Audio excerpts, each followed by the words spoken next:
Bonjour, bien nous allons voir le problème des calques, enfin le point des calques. C'est pas un problème puisque c'est plutôt une solution à des problèmes, donc ne soyons pas négatifs. Alors les calques permettent alors pour bien des personnes, les calques permettent de ranger les choses. Moi je dirais plutôt ce serait de les gérer. Alors vous allez me dire quelle différence. Bien par exemple, prenez la commande des calques ou appuyez sur l'icône en question.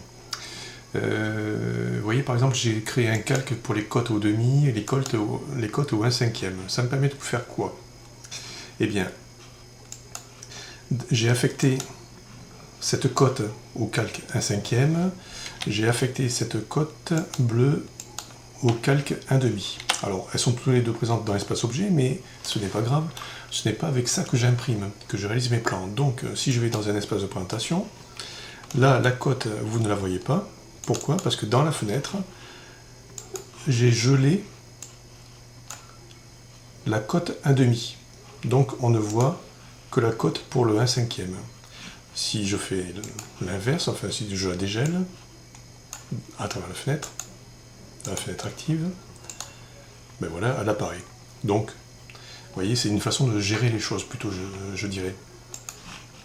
Je regèle dans la fenêtre active la cote 1/5. C'était celle-là. Non, c'est l'inverse. Donc je vais faire annuler, CTRL Z, voilà. C'est plus rapide. Voilà. Donc, on peut gérer les choses que l'on voit ou non dans les fenêtres. Quelles sont les autres possibilités? C'est la façon aussi de rendre les objets. Alors, par exemple, cet objet, mettons que j'ai un autre profil. Alors, je vais copier CP, tout ça par là. Et j'ai un autre profil où ce ne sont pas deux pièces qui viennent de part et d'autre du profil, comme c'est le cas ici, mais c'est plutôt une pièce qui vient dessus. Donc dessus, ça c'est censé être derrière. Quand il est censé être derrière, on est censé ne pas le voir, ou tout au moins le voir en pointillé. Alors comment faire? Une façon de faire, donc de gérer ces notions de dessus et de dessous, c'est de créer un calque. Je crée donc un calque nouveau, je vais l'appeler caché, et je vais y mettre dedans les objets que je veux cacher. En fait, je ne veux pas les cacher, pour en parler, je veux simplement montrer qu'ils sont derrière. Alors, je vais affecter une couleur, je vais spécifier la couleur, je vais donner un gris, et en termes de ligne, je vais donner une ligne cachée, dashed en anglais avec DriveSite. Et je fais OK. Bien, donc cette pièce, quand elle est cachée, je l'affecte au calque caché. Vous voyez? Donc elle est censée être derrière, on montre qu'elle est derrière, on montre ce qu'on ne devrait pas voir en fait dans un dessin technique. Alors quel avantage? C'est que si j'éclate cette pièce,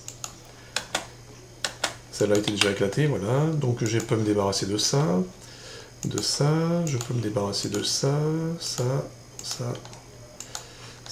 et ça, voilà, je nettoie, je fais un rectangle, RC,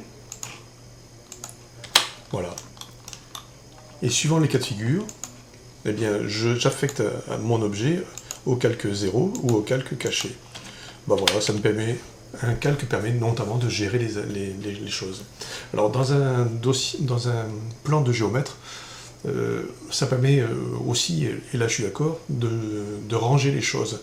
Mais au bout du compte, on se retrouve ici avec une liste longue comme un jour sans pain de calques.